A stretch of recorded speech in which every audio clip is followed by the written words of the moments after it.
Hey, I'm Ron Drotos from keyboardimprov.com, and welcome to our journey through the real book number 191, which brings us to Israel, the Great Blues by John Carisi. And this whole series of jazz piano lessons is designed to get us playing standards like this with a way that we understand where it's coming from.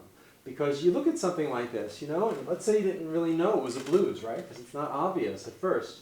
You play it, okay, D minor, then I add the sharp 5, and what's next? Okay. D minor with a 6th, and now it turns into a dominant 7th, and then, okay, G minor, sharp 5, and then, okay, a surprise chord, D major 7, and then F major 7, and then B flat major 7. You know, you get the chords, but where, you know, what are you hanging all this, this experience on? Well, if you know it's a blues, then it makes much more sense. So it has a 1 chord for 4 measures, with some little disguise. Then it goes to the 4 chord, right?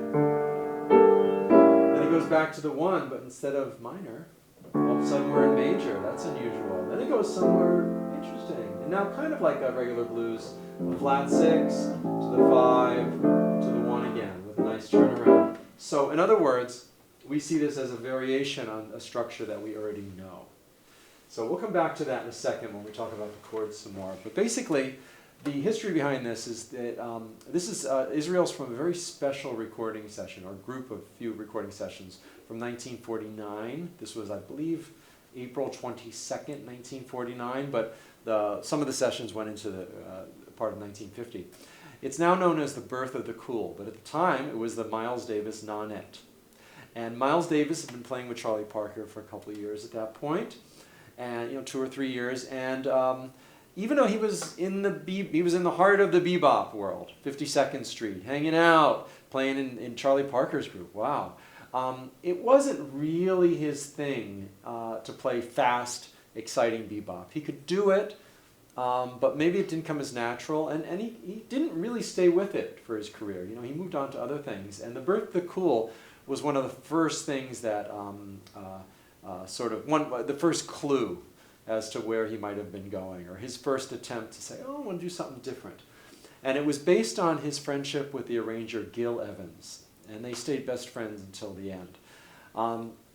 Gil Evans had arranged music for Claude Thornhill's big band.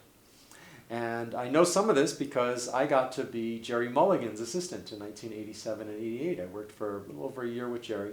And Gerry Mulligan was the other sort of instigator or force behind the birth of the cool. It was really an arrangers group. And at least as Gerry explained it to me, the reason Miles was sort of the leader is because he could get the gigs. You know, he played trumpet, which was the lead instrument, but also, and they liked his sound, but also he could get the gigs. And they got one, I think at the, I don't know, was it the Royal Roost? 1 or 2 gigs there, and it didn't do too well. But that's the theory behind it was that, hey, make the person who can get the gigs the leader, right? And Miles was the primary soloist, or at least solo voice on these. But it's an arrangers group. The arrangements were the predominant force behind the group. It wasn't necessarily Miles's vision. It fit into that, but it was Gil Evans, John Carisi, Gerry Mulligan, John Lewis. It's those guys, and they wanted to base the music for the Nonet on the kind of sound that Claude Thornhill had with his big band, which was a little more mellow than a lot of the big brassy big bands like Benny Goodman's or Duke Ellington's of the swing era. Claude Thornhill's group used some French horns, and they would get a sound with minimal vibrato and very mellow. It's really worth checking it out. Some beautiful music. Listen to their version of "There's a Small Hotel." It's like just this gorgeous swing era ballad with a vocalist and these beautiful harmonies. And Lee Konitz, the saxophone player, had played with Claude Thornhill, and he was in Birth of the Cool. And Gerry told me that the reason they picked 9 was because they wanted to get kind of all the possibilities of instrumentation, all the different sounds from the Claude Thornhill band, but in a smaller group. So instead of having 3 French horns or whatever, they just had 1. And they picked 9. They were going to go for 10, but the clarinetist they wanted, whose name I believe was Danny Polo, was not available, so they just went with 9. They didn't want to just get another clarinetist. So remember, Gerry told me that we were in a car coming back from Brown University in Rhode Island to Connecticut after a rehearsal he had. And that's when I could get him to talk about anything. Usually he didn't like to talk about the old days, you know. He wanted to talk about what he was doing now. But after a gig, he had so much energy, I could just sort of lean over. I was in the front seat next to the driver. I'd say, oh, what about Birth of the Cool? You know, and he would just talk.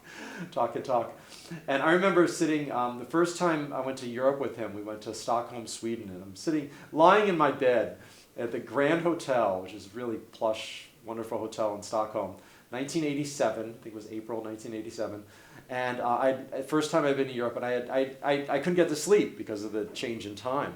So it was like 4 in the morning, I'm wide awake, so I was listening to The Birth of the Cool, just thinking, you know, and now I'm getting to know Gerry Mulligan, who was, of course, really wonderful. And that's why I'm passing some of this along to you, because I had lucky enough to get that experience.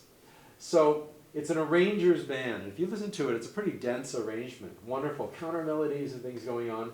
And there's a lot here. It's a dense harmony. There's 2 measures that, at least 2, but 2 that I know that have different chords than on The Birth of the Cool. Oh, first of all, The Birth of the Cool arrangement was by the composer, and it was in the key of C minor, down a whole step. This is in D minor, and I think it's because Bill Evans played it in D minor.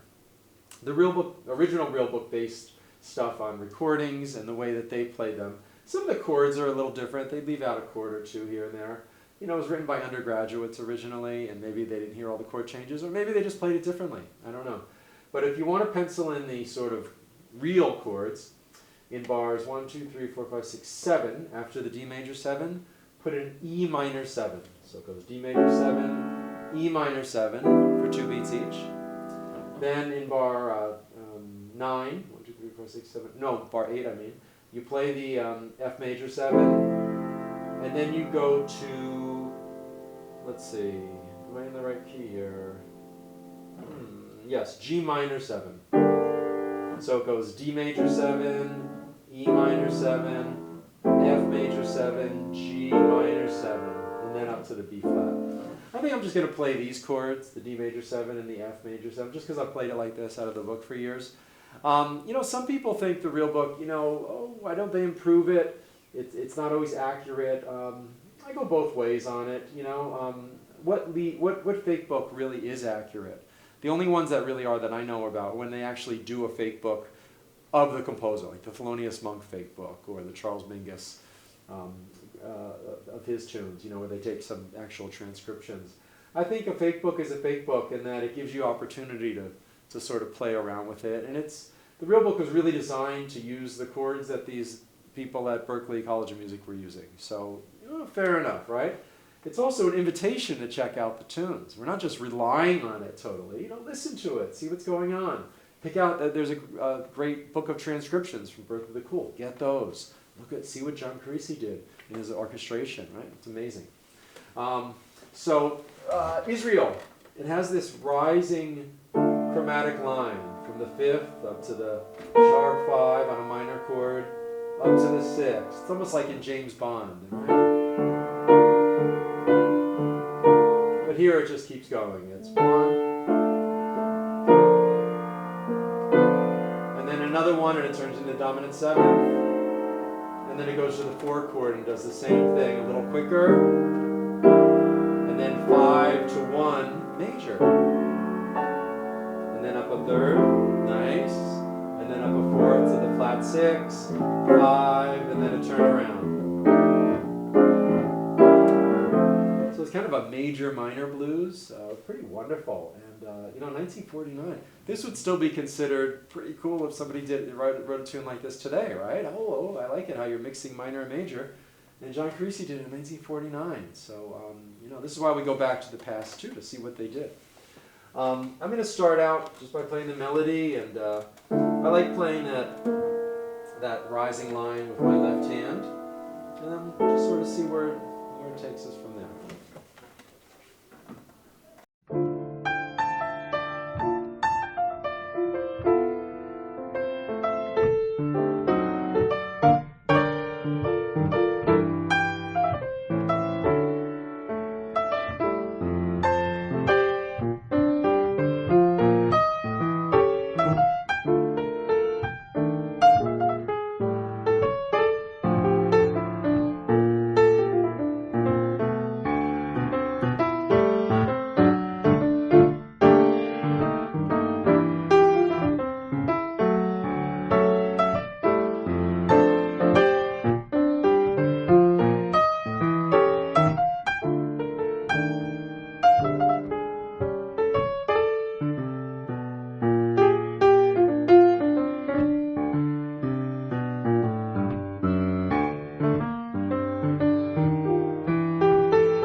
one of the things I was thinking about when I was playing that is to let the tune breathe, not try to fill everything up, you know? So you play a little, and then maybe there's a counter melody that emerges.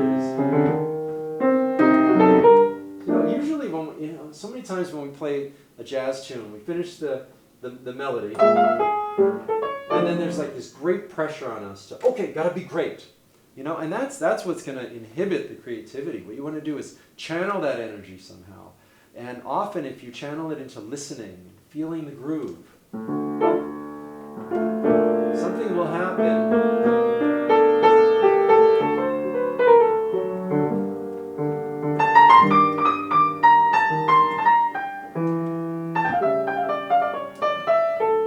And then you can oh, surprise chord, what can I play there, right? And that's what someone like Miles Davis, Bill Evans, Gerry Mulligan, for instance, that's what they would do. You know, you play a little. What if you were on a gig with a bass player and a drummer, and you didn't solo in your solo? You didn't solo for a whole measure. Boy, wow, you don't hear that all the time, right? It seems like an eternity. It's only one measure. 2, 3, 4. Right? It just seems like a phrase, but we tend not to do that.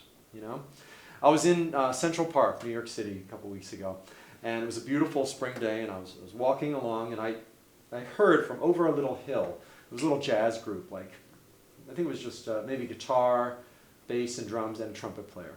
And it sounded like a very seasoned trumpet player, someone at least in their 40s or 50s, maybe a little older, playing A Night in Tunisia. And I couldn't see who it was because they're over a hill, but I could hear it really clearly. And very good player. And I was thinking, you know, as good as this player is, they would sound so much better if they just left out like 5 notes of every phrase. You know, they were playing.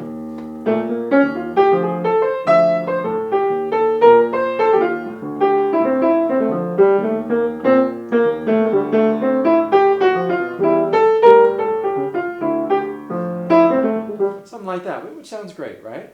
But what if they'd done something like little breath,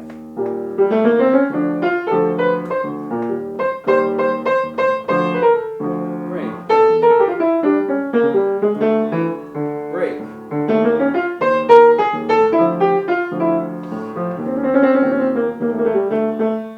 You know, it just would have let it breathe a little. Then maybe towards the end of the solo, keep playing a little more to build it. But I was thinking, you know, not everybody realizes that. Sometimes you just play a little bit less and it's more effective because it lets the music go to, it lets some fresh air in your mind. And oh, I could go here, or not just talking. So there you go. Hope this inspires you to play not only Israel, but maybe Night in Tunisia as well. Use more space in your playing and investigate this great tune. And I did not play those extra chords. I just played the D going to the F there. So I invite you to do it either way.